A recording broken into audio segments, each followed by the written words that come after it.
Hello students, मैं कपिल कुमार शर्मा एक बार फिर आप लोगों के सामने एक नई वीडियो लेकर आया हूं।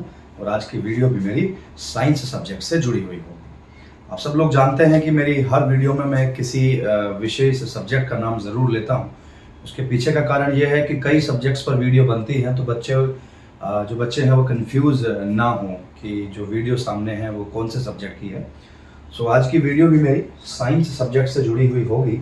और कक्षा 10 के जो छात्र हैं उनकी बोर्ड परीक्षा जो है नज़दीक आ रही है। और उनकी किताब है साइंस, और उसमें एक चैप्टर है ऑर्गेनिक कंपाउंड। और इससे पहले भी मैंने ऑर्गेनिक कंपाउंड के बारे में लगभग 2 वीडियो आप लोगों के साथ शेयर की है। आशा करता हूँ कि आप सब लोगों ने वो देख ली होगी। अब हम लोग आगे की तरफ बढ़ते हैं। ऑर्गेनिक कंपाउंड का आज हम लोग क्लासिफिकेशन करेंगे। ऑर्गेनिक कंपाउंड वाला जो चैप्टर है वो थोड़ा सा बच्चों के लिए हार्ड साबित हो सकता है, कठिन साबित हो सकता है, लेकिन इसमें कुछ ट्रिक्स होती हैं समझने की। यदि आप लोग उन ट्रिक्स को समझ लेंगे तो ये चैप्टर आप लोगों के लिए आसान हो जाएगा। तो क्वेश्चंस आते हैं, लॉन्ग क्वेश्चंस भी आते हैं इस चैप्टर से, घबराने की ज़रूरत नहीं है। थोड़ा सा जो मैं ट्रिक की बात कर रहा हूँ उस ट्रिक को यदि आप समझ कर चलेंगे तो आशा करता हूँ कि ये चैप्टर आप लोगों के लिए बहुत ही आसान साबित होगा। तो चलिए बेटा, आज की वीडियो की हम लोग जो शुरुआत करते हैं वो करते हैं ऑर्गेनिक कंपाउंड, और इसका हम लोग क्लासिफिकेशन कर लेते हैं। ऑर्गेनिक कंपाउंड यहाँ लिख लेते हैं सेपरेट। ऑर्गेनिक कंपाउंड क्लासिफिकेशन, वर्गीकरण है ये, कार्बनिक यौगिकों का वर्गीकरण है। कार्बनिक यौगिकों के बारे में इससे पहली जो 2 वीडियो आप लोगों के साथ साझा हुई है उसमें मैंने थोड़ा सा उनका इतिहास समझाने की कोशिश की है कि ऑर्गेनिक कंपाउंड को अलग से पढ़ने की आवश्यकता क्यों पड़ी। पहले तो आप लोगों को ये पता होना चाहिए कि ऑर्गेनिक कंपाउंड होते क्या हैं। सो ऑर्गेनिक कंपाउंड के बारे में अलग अलग साइंटिस्ट ने अपनी अलग अलग अवधारणाएं, अपनी अलग अलग थ्योरीज आप लोगों के समक्ष प्रस्तुत की है। लेकिन कुछ थ्योरीज ऐसी हैं जो ऑर्गेनिक कंपाउंड की परिभाषा को अच्छी तरीके से समझाने में असमर्थ रही है। लेकिन फिर भी वर्तमान में जो परिभाषा इस समय चल रही है सभी अध्यापक पढ़ाते हैं और सटीक भी बैठती है कि हम लोग practically day to day life में जिन जिन चीज़ों की हम लोग प्रैक्टिकल करते हैं, रिसर्च करते हैं, उपयोग करते हैं, तो जो परिभाषाएं, जो जानकारी उन वैज्ञानिकों के द्वारा दी गई थी वो उनके गहन अध्ययन के द्वारा थी। तो ऑर्गेनिक कंपाउंड आजकल हम किसे कहते हैं कि वो वाले कंपाउंड जिसमें कार्बन उपस्थित होता है उन्हें हम लोग क्या कहते हैं, ऑर्गेनिक कंपाउंड, मतलब कार्बनिक पदार्थ कहते हैं। कार्बनिक पदार्थ, वे सब्सटेंस, वो कंपाउंड जिनमें कार्बन उपस्थित होता है उसे हम लोग क्या कहते हैं, ऑर्गेनिक कंपाउंड कहते हैं। 1-2 एग्जाम्पल देख लेते हैं। 1-2 एग्जाम्पल है बेटा, जैसे मेथेन है, बेंजीन है, एथिलीन है बेटा, एसिटिलीन है, और ना जाने कितने ऑर्गेनिक कंपाउंड हैं। ऑर्गेनिक कंपाउंड की जो संख्या है मैंने पहली वीडियो में भी बताई थी कि लगभग 20 लाख से ज्यादा कंपाउंड की अब तक खोज हो चुकी है, और उन 20 लाख में से लगभग 90% जो कंपाउंड्स हैं वो कार्बन से मिलकर बने होते हैं, अर्थात वो ऑर्गेनिक कंपाउंड हैं। तो ऑर्गेनिक कंपाउंड का मतलब है कि जिसके अंदर कार्बन उपस्थित है उन्हें हम लोग ऑर्गेनिक कंपाउंड कहते हैं, कार्बनिक रसायन कहते हैं। जैसे ये मेथेन है, इसके अंदर कार्बन है, बेंजीन है, इसके अंदर कार्बन है, एथिलीन है, इसके अंदर कार्बन है, और ना जाने कितने लाखों की संख्या में ऑर्गेनिक कंपाउंड उपस्थित हैं। तो अगर उसमें कार्बन अवेलेबल है तो हम उसे ऑर्गेनिक कंपाउंड कहते हैं, और अगर कार्बन उपस्थित नहीं है तो हम उन्हें इनऑर्गेनिक कंपाउंड कहते हैं। अब बात ये भी आती है कि जब लाखों की संख्या में ऑर्गेनिक कंपाउंड उपस्थित हैं तो हम लोग उनके नाम कैसे याद रखते हैं। इतने सारे कंपाउंड के नाम को याद करना हमारे लिए थोड़ा सा ट्रिकी, मतलब परेशानी वाला सबब साबित हो जाता है। तो उसके लिए भी वैज्ञानिकों के द्वारा अलग अलग पद्धति, अलग अलग थ्योरीज दी गई हैं। तो उनके नाम को, ऑर्गेनिक कंपाउंड के नाम को आसान करने के लिए, बनाने के लिए हमारे पास एक पद्धति होती है जिसका नाम है IUPAC। मैं यहाँ पर लिख देता हूँ, थोड़ा आपको क्लियर हो जाएगा। IUPAC, international union of pure and applied chemistry, international union of pure and applied chemistry. ये IUPAC एक पद्धति है जिसके द्वारा हम लोग कितने भी ऑर्गेनिक कंपाउंड के नाम बता सकते हैं, उनकी कुछ सीखने की, उनकी बताने की कुछ ट्रिक्स हैं जो हम लोगों को आनी चाहिए। वो मैटर बाद का है, हम लोग उसको भी सिखाने की कोशिश करेंगे। क्लास 10th में भी 1 या 2 क्वेश्चन कभी कभी पूछ लिए जाते हैं, खासकर यूपी बोर्ड या CBSE बोर्ड दोनों में ही। तो आज हम लोग क्लासिफिकेशन पढ़ने की कोशिश कर रहे हैं, और वो भी किसका, ऑर्गेनिक कंपाउंड का। तो जैसा आप लोग यहाँ इस बोर्ड पर लिखा हुआ देख पा रहे हैं कि ऑर्गेनिक कंपाउंड्स को हम लोग लगभग 2 पार्ट्स में डिवाइड कर पा रहे हैं। पहला पार्ट है हमारा ओपन चेन, ये पहला भाग है ओपन चेन, और नॉन साइक्लिक और एलिफेटिक कंपाउंड। 3 नाम हो गए भाई साहब, इनको हम लोग 3 नाम से जान रहे हैं। या तो हम कह सकते हैं ओपन चेन कंपाउंड कह सकते हैं, या हम लोग कह सकते हैं नॉन साइक्लिक, और उसके अलावा कह सकते हैं हम लोग एलिफेटिक कंपाउंड। देख लीजिएगा एक बार बेटा, नोट करते रहिएगा साथ साथ। Yes, open chain compound, non cyclic compound और एलिफेटिक कंपाउंड। और दूसरा जो भाग है हमारा बेटा वो है क्लोज चेन कंपाउंड और साइक्लिक कंपाउंड। पहले एक चार्ट के द्वारा इसको समझ लेते हैं। मैं सभी हेडिंग को अलग अलग एक्सप्लेन करने की प्रॉपर कोशिश करूंगा, और ये भी कोशिश करूंगा कि आपको ये हेडिंग बहुत ही आसानी से समझ में आ जाए। क्लोज चेन वाले जो कंपाउंड हैं उनको फिर से फर्दर डिवाइड किया गया है 2 भागों में, जिन्हें हम लोग होमोसाइक्लिक और हेट्रोसाइक्लिक कहते हैं। होमोसाइक्लिक है बेटा यहाँ पर, इसे हम लोग कहते हैं समचक्रीय। हिंदी मीडियम वाले जो स्टूडेंट हैं वो इस चीज को जरूर समझ लें। समचक्रीय, ये जो ओपन चेन था बेटा, इसे हम लोग क्या बोल रहे थे, इसे बोल रहे थे खुली श्रृंखला वाले यौगिक। इसे हम लोग खुली श्रृंखला वाले यौगिक बोल रहे थे। नॉन साइक्लिक का मतलब है, इसे हम लोग हिंदी में बेटा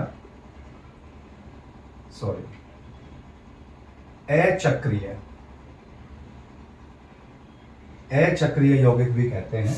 एलिफेटिक को हम लोग एलिफेटिक ही लिखते हैं यहाँ पर। ये समचक्रीय है। अच्छा, ये क्लोज चेन है बेटा, इसको हम लोग हिंदी में क्या बोल सकते हैं, इसे बोल सकते हैं बंद श्रृंखला,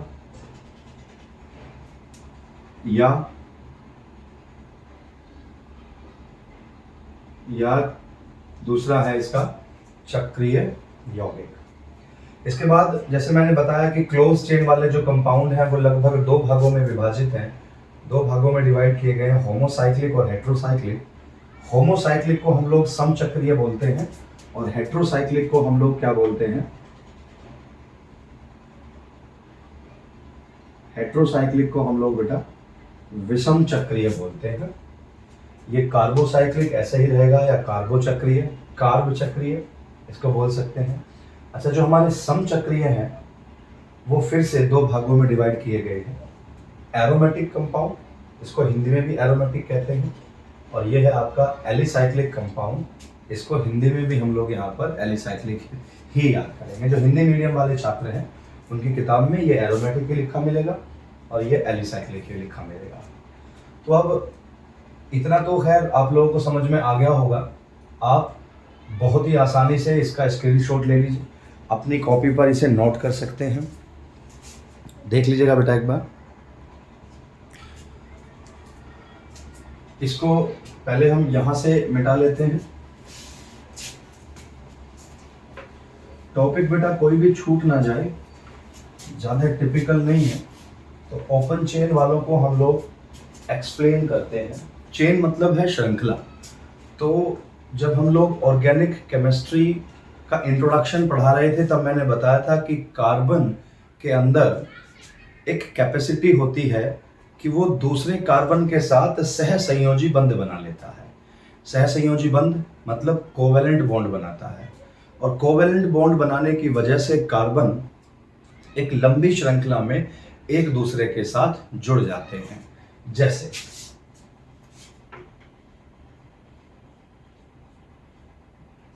इस तरीके से कार्बन, कितने भी कार्बन एक चेन में जुड़ सकते हैं। ये ओपन चेन का क्या मतलब होता है कि कार्बन की श्रृंखला, कार्बन की जो चेन है वो दोनों सिरों पर से खुली हुई है। इस वाले सिरे पर भी खुली हुई है, इस वाले सिरे पर भी खुली हुई है। एक माला को इमेजिन करिए कि एक धागा है और उसके अंदर हम मोती पिरो रहे हैं और वो धागा दोनों तरफ से खुला हुआ है। वो हमने गांठ नहीं बांधी है, ऐसे ही फैला हुआ है। हम उसमें एक तरफ से क्या पिरो रहे हैं, मोती पिरो रहे हैं। माला, फूल वाली माला भी भैया जी माला जोड़ सकते हैं, फूल जोड़ सकते हैं, सॉरी।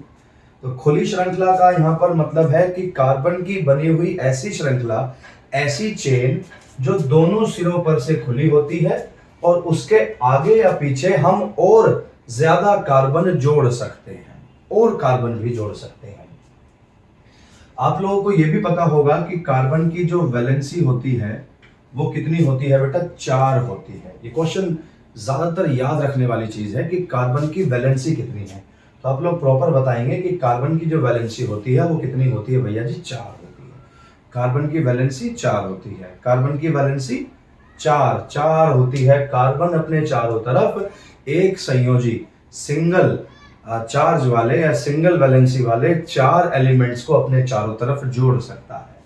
और यह भी बताया था कि अगर कार्बन की वैलेंसी सिंगल बॉन्ड से पूरी नहीं हो रही तो वो फिर डबल बॉन्ड का उपयोग भी कर सकता है, और अगर डबल बॉन्ड से भी पूरी नहीं हो रही है, दोनों तरफ डबल बॉन्ड आ जाएंगे, या फिर ट्रिपल बॉन्ड भी लगा सकता है। आते हैं बेटा अपने पुराने वाले पॉइंट पर कि खुली श्रृंखला के जो यौगिक हैं वो कौन से हैं। तो खुली श्रृंखला के जो कार्बनिक यौगिक होते हैं वो ऐसे यौगिक होते हैं जो दोनों सिरों पर से खुले रहते हैं। हम उन पर और कार्बन भी जोड़ सकते हैं, दोनों सिरों से खुली रहती है। और इनकी वैलेंसी को पूरा करने के लिए हम इसके साथ हाइड्रोजन जोड़ देते हैं। इसलिए हमने उस दिन बताया था, एक वर्ड आया था बेटा हाइड्रोकार्बन। एक वर्ड आया था कौन सा, हाइड्रोकार्बन। सो ये 2 भागों से मिलकर बना हुआ है, हाइड्रोजन और कार्बन। ऐसे कंपाउंड, ऐसे यौगिक जो हाइड्रोजन और कार्बन से मिलकर बने होते हैं, हम उन्हें हाइड्रोकार्बन कहते हैं। तो हाइड्रोकार्बन भैया जी खुली श्रृंखला के भी हो सकते हैं, बंद श्रृंखला के भी हो सकते हैं, क्योंकि दोनों में हाइड्रोजन कार्बन हो सकता है। तो ये हाइड्रोकार्बन है। यहां देखिए ये खुली श्रृंखला के यौगिक है भैया जी। खुली श्रृंखला मतलब अगर हम चाहें तो यहाँ कार्बन और भी जोड़ सकते हैं और इसकी वैलेंसी को इस तरीके से पूरा कर लेंगे। यहाँ पे चाहें तो भैया जी यहाँ पे भी और जोड़ सकते हैं, मतलब खुली श्रृंखला के यौगिक। चलिए, अच्छा, नॉन साइक्लिक किसे कहते हैं कि इसमें किसी प्रकार का कोई चक्र नहीं बना हुआ, एक बंद श्रृंखला नहीं बनी हुई। बंद श्रृंखला बनी होती तो हम इसको चक्रीय बोलते, और अब इसमें किसी प्रकार की कोई बंद श्रृंखला नहीं बनी हुई है, इसलिए हम इसको क्या बोल रहे हैं, नॉन साइक्लिक बोल रहे हैं। हिंदी में इसको क्या बोल रहे हैं, अचक्रीय बोल रहे हैं। अच्छा, इन्हें एलिफैटिक क्यों कहते हैं भैया जी, क्योंकि ज्यादातर जो ओपन चेन के जो कंपाउंड होते हैं वो वसा से प्राप्त होते हैं। किससे प्राप्त होते हैं भैया जी, वसा से प्राप्त होते हैं। और यहां पर एक वर्ड होता है बेटा एलिफर। एलिफर का मतलब होता है फैट या चर्बी।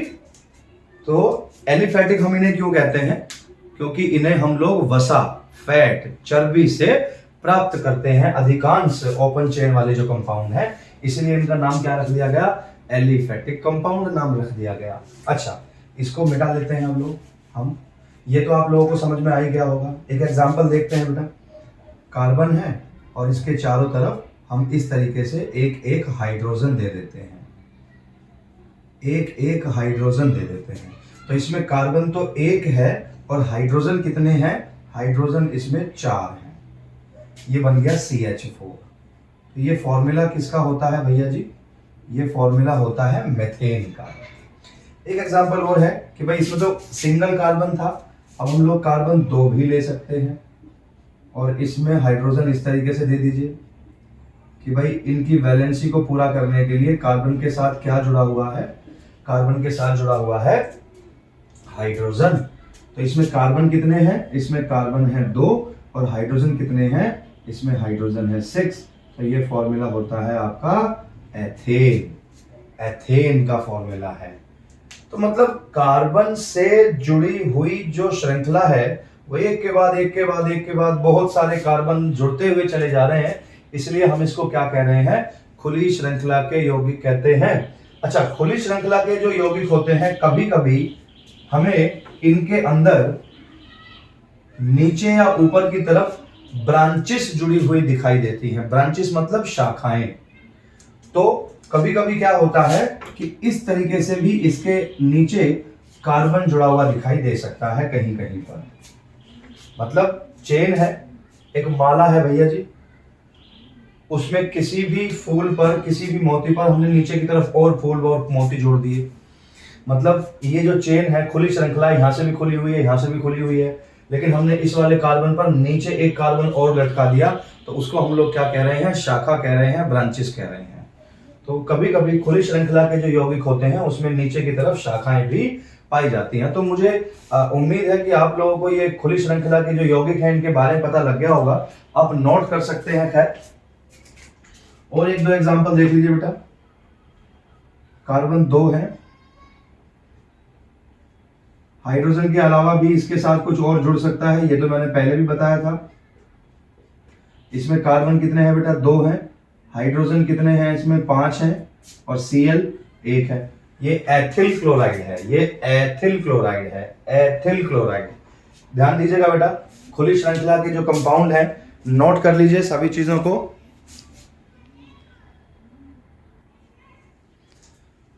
नोट कर लिया होगा बेटा। अब इसको हम लोग यहां से मिटा देते हैं।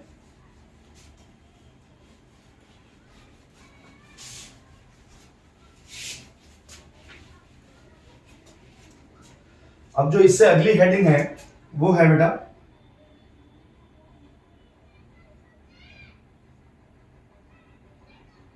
क्लोज्ड चेन और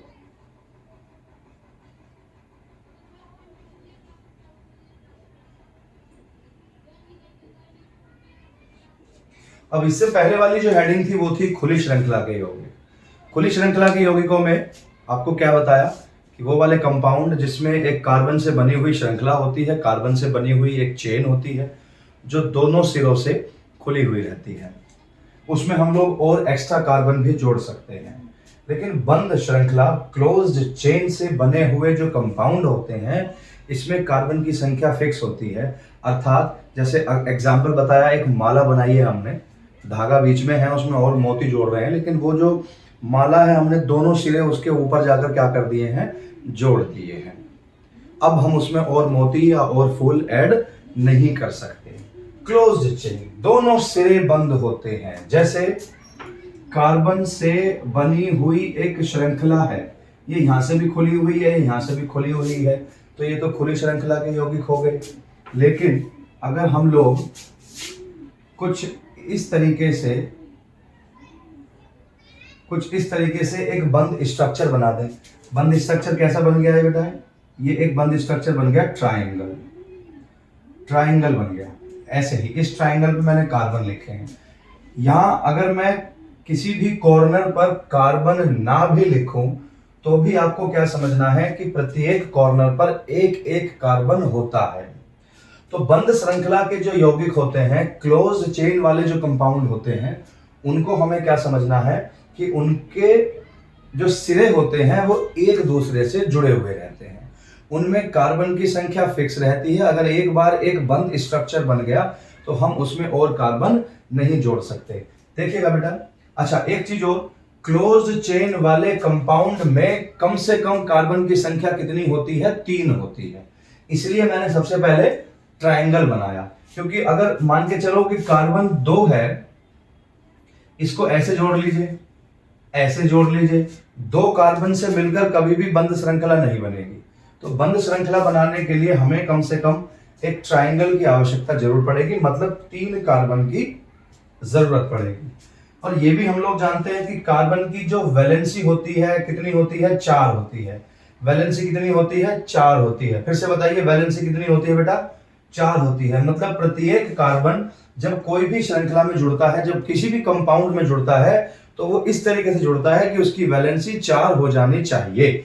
4, जैसे ये वाला कार्बन जुड़ा हुआ है तो इस कार्बन की वैलेंसी एक तो ये वाली है, एक ये वाली है, तो इस वाले कार्बन की वैलेंसी कितनी हो गई? 2 हो गई। अभी इसे 2 की जरूरत और है, तो 2 की जरूरत है, तो इसलिए एक यहाँ और एक यहाँ। हम इस पर क्या जोड़ देते हैं बेटा, हम इस पर अपनी तरफ से हाइड्रोजन जोड़ देंगे। इस वाले कार्बन की वैलेंसी कितनी है, एक ये है एक ये है, तो कितने हाइड्रोजन जोड़ देंगे भैया जी हम लोग यहाँ, हम यहाँ इस तरीके से 2 जोड़ देंगे। इसके बारे में भी बात करते हैं कि इस पे कितने कार्बन है, इस पर 2 कार्बन है। तो इस तरीके से भी हम एक बंद श्रृंखला का निर्माण कर सकते हैं। अच्छा, अगर मैं कार्बन ना लिखूं, जैसे मैंने थोड़ी देर पहले एक ट्रायंगल बनाया था, अगर मैं यहाँ पर कार्बन ना भी लिखूं कॉर्नर पर, और आप तीनों के तीनों कॉर्नर पर इस तरीके से सिंपल साधारण रूप से क्या जोड़ दें, हाइड्रोजन जोड़ दें। इस तरीके से अगर साधारण रूप से हाइड्रोजन जोड़ दें तो भी आपको क्या समझकर चलना है कि यही स्ट्रक्चर है। तो क्लोज्ड चेन वाले जो कंपाउंड होते हैं उन्हें बनाने के लिए कम से कम कितने कार्बन चाहिए भैया जी, 3 कार्बन चाहिए।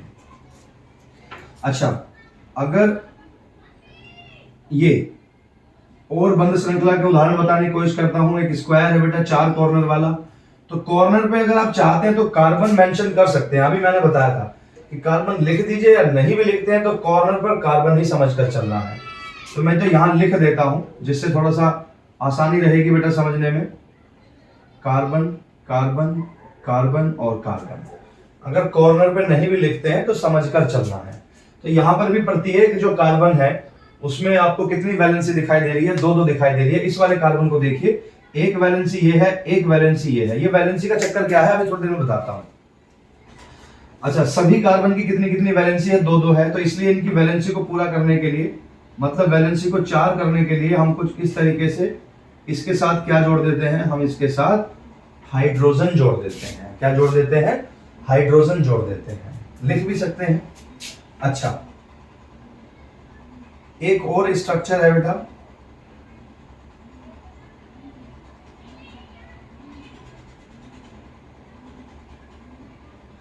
कितने कॉर्नर है इसमें, एक कॉर्नर ये है, एक कॉर्नर ये है।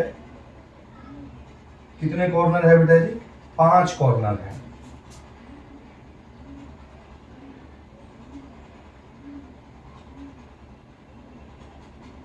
इसमें कितने कॉर्नर है भैया जी,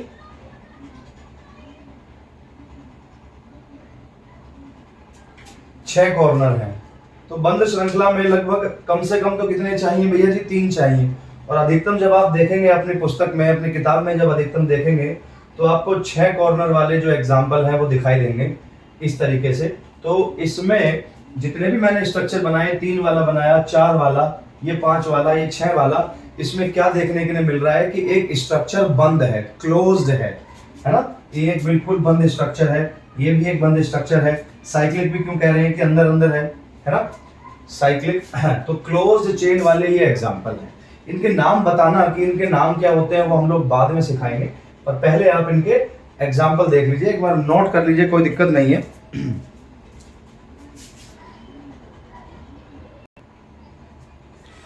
ये आपने नोट कर लिया होगा, इसको हम लोग अभी मिटा देते हैं। अच्छा, अभी थोड़ी देर पहले जब ये वीडियो स्टार्ट हुई थी तो वीडियो के स्टार्टिंग में आप लोगों ने क्या देखा था, वीडियो के स्टार्टिंग में देखा था बेटा कि हम लोगों ने एक चार्ट पे बनाया था जिसमें ऑर्गेनिक कंपाउंड को हम लोगों ने 2 भागों में विभाजित किया था। एक तो था ओपन चेन, एक था क्लोज चेन। अच्छा, क्लोज चेन को दोबारा से हमने 2 भागों में विभाजित किया था। क्लोज चेन 2 भागों में विभाजित थी, कौन कौन से में था बेटा, हिंदी में तो हमने बोला था उसको समचक्रीय, समचक्रीय जिसे हमने बोला था होमोसाइक्लिक, और दूसरा जो एग्जाम्पल था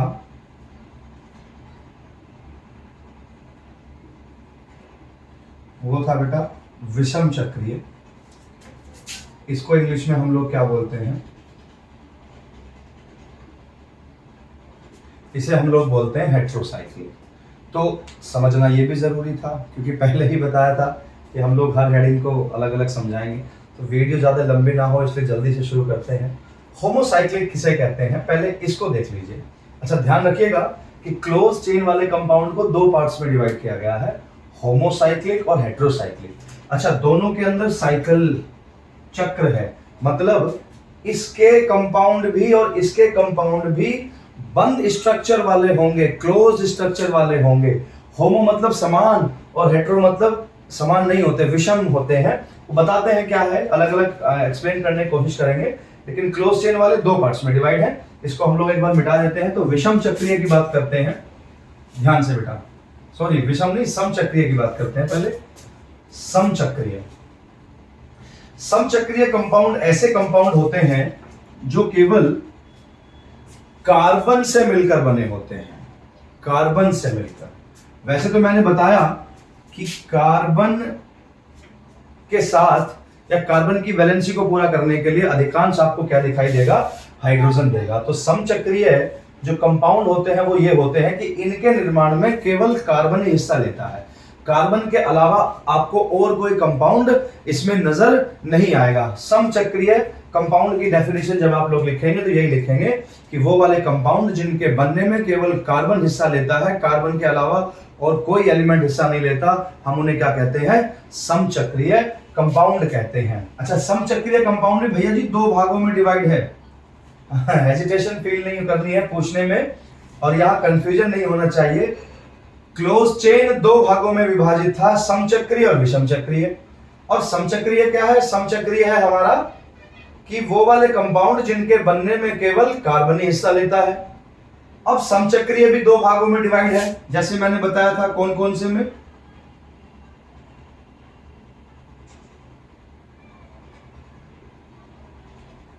ये था बेटा एरोमेटिक कंपाउंड, और नंबर दूसरा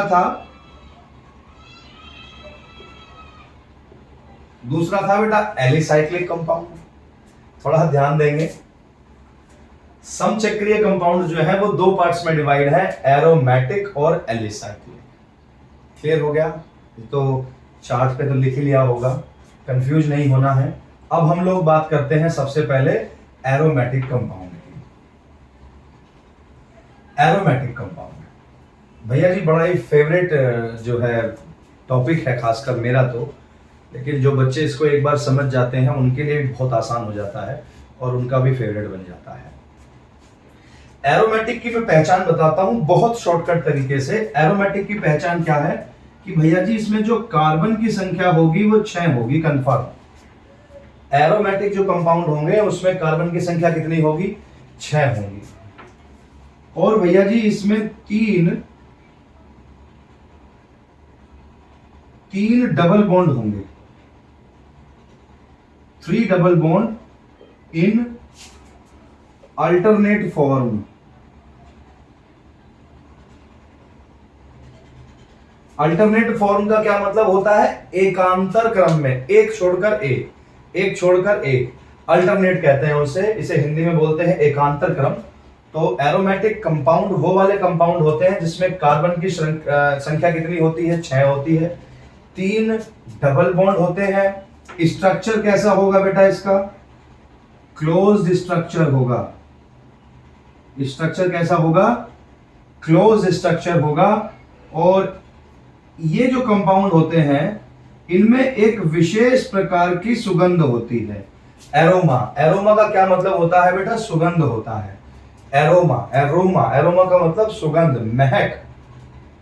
तो जो एरोमेटिक कंपाउंड होते हैं उनमें विशेष प्रकार की सुगंध पाई जाती है, इसलिए उनका नाम हम लोगों ने क्या रख दिया भैया जी, एरोमेटिक रख दिया। तो एग्जाम्पल बना के दिखाते हैं बेटा इसका। एक एग्जाम्पल है सबसे बढ़िया, 6 कॉर्नर वाला जो स्ट्रक्चर था वो तो मैंने आपको बना के दिखाया था बेटा। और इसमें हर एक कोने पर आप तो जानते ही हैं क्या उपस्थित होता है, कार्बन उपस्थित होता है। तो 6 तो कार्बन हो गए। अब 3 बॉन्ड होंगे भैया जी अल्टरनेट फॉर्म में। एक बॉन्ड तो यहां से यहां लगा दीजिए, एक बॉन्ड तो यहां लगा दिया डबल, फिर इसको छोड़ के यहां लगा दीजिए, फिर इसको छोड़कर यहां लगा दीजिए। ठीक है, डबल बॉन्ड जरूरी नहीं है, देखो मैंने यहां से शुरू करा, आप यहां से भी शुरू कर सकते हैं। बस शर्त क्या होगी कि जहां आप डबल बॉन्ड लगा रहे हैं एक छोड़कर फिर अगला लगाना है, फिर एक छोड़कर एक अगला लगाना है। तो ये तो ना 3 डबल बॉन्ड है, 1 2 3 डबल बॉन्ड होंगे, और वो भी कौन से फॉर्म में होंगे, अल्टरनेट फॉर्म में होंगे, एक छोड़कर एक होगा। क्लोज स्ट्रक्चर है भैया जी, स्ट्रक्चर बिल्कुल बंद है, क्लोज स्ट्रक्चर है। और विशेष प्रकार की महक पाई जाती है, इसे हम लोग क्या कहते हैं, एरोमेटिक कहते हैं। इसमें कार्बन कितने हैं भैया जी, इसमें 6 हैं। मैं फिर भी लगा देता हूं, आप नहीं भी लिखेंगे तो भी कोई दिक्कत नहीं है। और इन पर इनकी वैलेंसी को पूरा करने के लिए एक एक क्या होता है, इसके पास हाइड्रोजन होता है। एक एक क्या होता है भैया जी, एक एक हाइड्रोजन होता है। इनकी वैलेंसी कैसे पूरी होती है, थोड़ा ध्यान से देखेगा। ये वाला जो कार्बन है, इसकी एक वैलेंसी तो ऊपर है, एक तो ये हो गई ऊपर वाली, इस वाले कार्बन पर एक ऊपर वाली होगी, दो ये है, एक दो, तो एक ऊपर वाली होगी, दो ये होगी, तीन, और एक इधर हो गई, चार, चार हो गई। इस वाले कार्बन पे कितनी बेटा, एक ऊपर हो गई, दो ये हो गई, तीन, और एक नीचे हो गई, चार। ऐसे जितने भी कार्बन है, सभी कार्बन की वैलेंसी आपको कितनी दिखाई देगी, चार ही दिखाई देगी। और एक दो एग्जांपल देख लेते हैं। तो बेंजीन है, ये फॉर्मूला है किसका, बेंजीन का स्ट्रक्चर है ये। इसमें कार्बन कितने दिखाई दे रहे हैं आपको, 6 दिखाई दे रहे हैं, हाइड्रोजन भी इसमें 6 दिखाई दे रहे हैं। और एक दो एग्जांपल देख लेते हैं।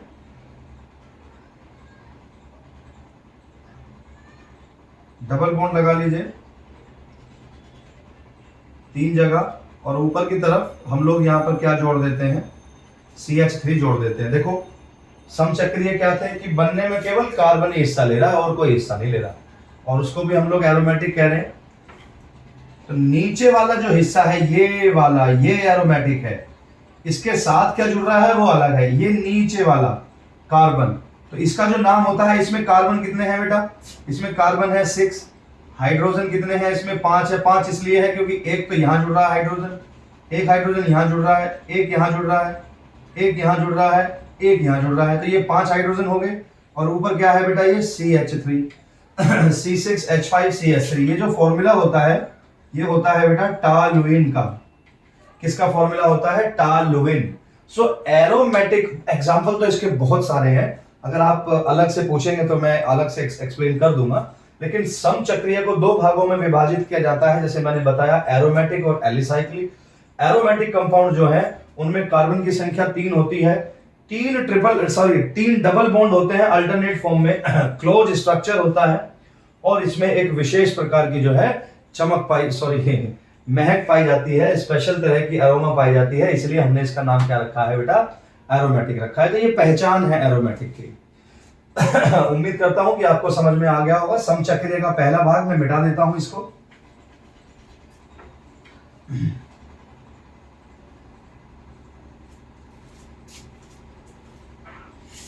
नोट करते रहिएगा बेटा साथ साथ, थोड़ा सा आसान रहेगा आप लोगों के लिए। अच्छा, समचक्रीय का जो दूसरा भाग था बेटा वो था एलिसाइक्लिक।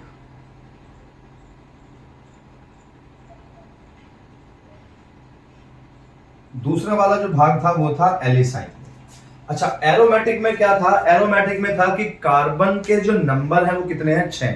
एरोमेटिक में कार्बन की संख्या कितनी पाई जाती है, 6 पाई जाती है। लेकिन एलिसाइक्लिक में क्या है, इसमें कार्बन 3, 4, 5 या 6 पाए जा सकते हैं।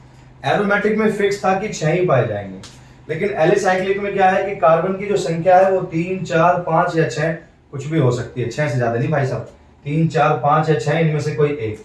अच्छा, इसमें डबल बॉन्ड नहीं पाया जाता, ये कार्बन जो है वो सारे के सारे सिंगल बॉन्ड से जुड़े हुए रहते हैं। सबसे बढ़िया पहचान है, सिंगल बॉन्ड से जुड़े रहते हैं एलिसाइक्लिक। और इनके बनने में केवल कौन हिस्सा ले रहा है, कार्बन हिस्सा ले रहा है, क्योंकि ये भाग किसका है, समचक्रीय का है। और समचक्रीय की परिभाषा क्या थी कि वे वाले कंपाउंड जिनके बनने में केवल कार्बन हिस्सा लेता है उन्हें समचक्रीय कहते हैं। तो एलिसाइक्लिक, इसमें कार्बन की संख्या 3, 4, 5 या 6 हो सकती है, सारे के सारे सिंगल बॉन्ड होते हैं। एग्जांपल करके दिखाते हैं भैया जी। एक ट्राइंगल बनाया था थोड़ी देर पहले, ये सारे के सारे एग्जांपल।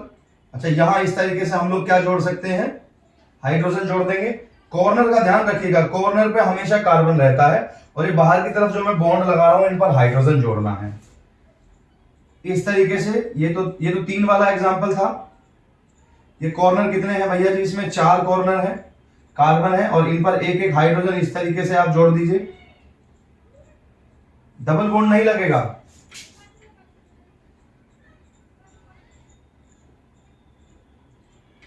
कितने कॉर्नर है भैया जी, 5 कॉर्नर है, और सभी कॉर्नर पर 2 हाइड्रोजन। दो दो हाइड्रोजन, जिससे उनकी वैलेंसी पूरी हो जाए। और भैया 6 कॉर्नर वाला भी कुछ इस तरीके से बना दीजिएगा। कितने कॉर्नर है? 6 कॉर्नर है।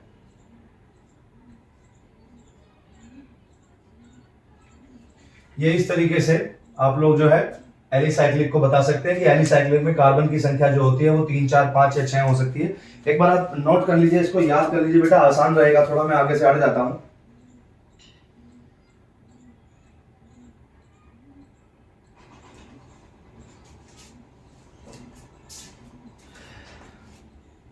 मिटा दूं भैया जी, इसको मिटा देते हैं। स्क्रीनशॉट आप लोगों ने ले लिया होगा। तो क्लोज चेन जो थी वो क्लोज चेन दो भागों में विभाजित थी बेटा, समचक्रीय और विषम चक्रीय। समचक्रीय अपने आप में फिर से दो भागों में विभाजित थी। समचक्रीय को दो भागों में हमने पढ़ा, कौन कौन से में? एरोमेटिक और एलिसाइक्लिक। अब जो दूसरा है वो है बेटा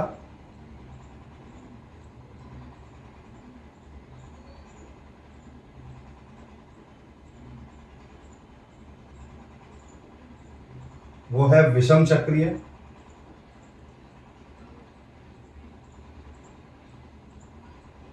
इसे कहते हैं हम लोग हेट्रोसाइक्लिक।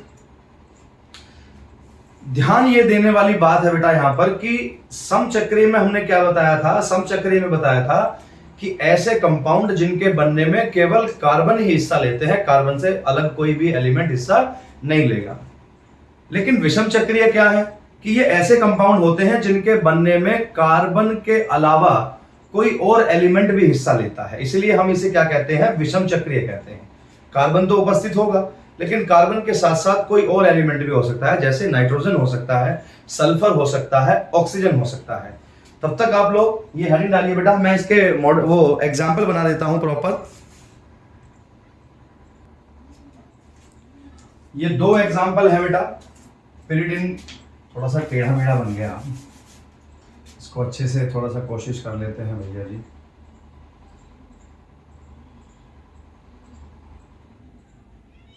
है ना, यहां डबल बॉन्ड है, यहां डबल बॉन्ड है, यहां डबल बॉन्ड है, और यहां अभी इससे पहले वाला जो एग्जाम्पल था समचक्रीय, उसमें मैंने आपको बताया था कि भैया केवल उन कंपाउंड को बनाने में केवल कौन हिस्सा ले रहा है? कार्बन हिस्सा ले रहा है।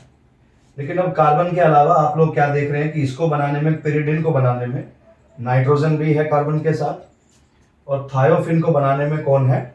सल्फर भी है साथ। ये वाला जो H है ये पीछे लिखा हुआ है ना। अच्छा, इसके जो बाकी कार्बन वो है बेटा कॉर्नर, इन पर सब पर आप लोग जानते हैं कि कार्बन अवेलेबल होता है, और यहां एक एक आप इसको क्या दे दीजिए बेटा? हाइड्रोजन दे दीजिए। थोड़ा देखिएगा तो इसका फॉर्मूला क्या हो गया? इसमें कार्बन हो गए 5, H क्या हो गया इसमें? 5, और एक क्या है बेटा इसमें? नाइट्रोजन है। तो ये तो पिरिडिन हो गया सॉरी।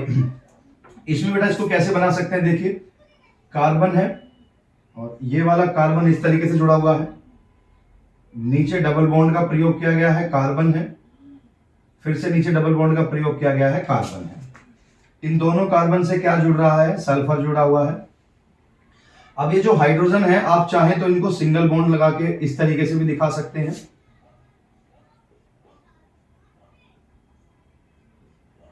यहां पीछे की तरफ हाइड्रोजन लिखने का जो मकसद है वो ये है, और वो आपको समझाना भी है कि जो बॉन्ड बनाने की जो कैपेसिटी होती है वो केवल कार्बन के अंदर होती है। इसलिए जब हम लोग बॉन्ड लगाएं तो वो केवल कार्बन पे ही लगे और कार्बन पर ही जाए, किसी और एलिमेंट पे ना जाए। तो बॉन्ड बनाने की जो कैपेसिटी है वो किसके अंदर होती है? कार्बन के अंदर होती है। तो ये फॉर्मूला है थायोफिन का। अगर देखिए, जब हेडिंग आती है हेट्रोसाइक्लिक को करने के लिए तो आपको एक दो एग्जाम्पल तो जरूर करने पड़ेंगे, और ये दोनों एग्जाम्पल आप लोगों के लिए बहुत ही बेहतर है। तो हम लोगों ने यहां एग्जाम्पल बताया कि विषम चक्रीय वो वाले कंपाउंड होते हैं जिनके बनने में कार्बन के अलावा और कोई दूसरा एलिमेंट भी हिस्सा लेता है।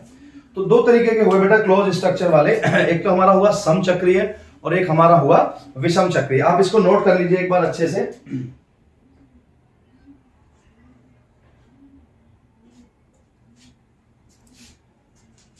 यस, देखिए अपनी वीडियो में मैं एग्जाम्पल आप लोगों के सामने लाइव बना के दिखाता हूं, जिससे आप लोगों को याद करने में आसानी रहे, समझ में भी आए। साथ साथ साइंस इतनी टफ नहीं है। जो बच्चे समझते हैं कि साइंस टफ है, टफ नहीं है। इसमें कुछ ट्रिक्स होती हैं, वो अगर एक बार आप समझ लेंगे तो साइंस आप लोगों को समझ में आ जाएगी। अच्छा, ट्रिक्स क्या है? ट्रिक्स बस यही है, क्योंकि अब जब ये चैप्टर आगे की तरफ बढ़ेगा तो मुझे लगता है कि अगर आपको ये याद होगा तो आगे वाले जो पॉइंट्स हैं, आगे वाले जो हेडिंग्स हैं, वो आप लोगों को आसानी से याद हो जाएगी। अभी थोड़ी देर पहले मैंने आपको कहा था बेटा वैलेंसी के बारे में कि ये वैलेंसी का क्या चक्कर है। तो बस अपनी वीडियो के लास्ट में उस वैलेंसी वाले मसले को एक बार देख लेते हैं, और मैं बॉन्ड बनाकर आपको दिखाता हूं कार्बन और हाइड्रोजन के बीच में, तो ये क्या चक्कर होता है। अच्छा, हम लोग अच्छी तरीके से जानते हैं कि कार्बन का जो एटॉमिक नंबर होता है वो 6 होता है, और इसको हम लोग तोड़ते हैं 2 और 4 में। ये इलेक्ट्रॉन कॉन्फ़िगरेशन की वीडियो आप लोगों के साथ एक बार मैं शेयर कर चुका हूं, तो आप लोग उसको एक बार देख लीजिएगा। और ये जो बाहर वाली शेल होती है, इसको हम लोग कहते हैं वैलेंसी सेल। इसे क्या कहते हैं बेटा? वैलेंसी सेल कहते हैं। और हाइड्रोजन का जो एटॉमिक नंबर होता है वो 1 होता है, तो इसके तो वैलेंसी सेल में 1 इलेक्ट्रॉन है। तो हम लोग बॉन्ड बनाने की कोशिश करते हैं CH4 की। थोड़ा ध्यान दीजिएगा, इसमें जो कार्बन है उसको हम हमेशा बीच में लेते हैं। बॉन्ड बनाने का ये नियम होता है कि हाइड्रोजन और ऑक्सीजन को छोड़कर जो एलिमेंट बचता है किसी कंपाउंड में, हाइड्रोजन और ऑक्सीजन को छोड़कर जो एलिमेंट बचता है किसी कंपाउंड में, उसे हम लोग प्रिंसिपल एलिमेंट कहते हैं, मुख्य एलिमेंट कहते हैं। और उसको हमेशा हम लोग इस तरीके से बीच में लिखते हैं। तो कार्बन के पास हाइड्रोजन कितने हैं बेटा? 4 है। तो इस तरीके से आप लोग हाइड्रोजन जोड़ दीजिए। हाइड्रोजन को इस तरीके से आप इसके साथ ऐड कर दीजिए।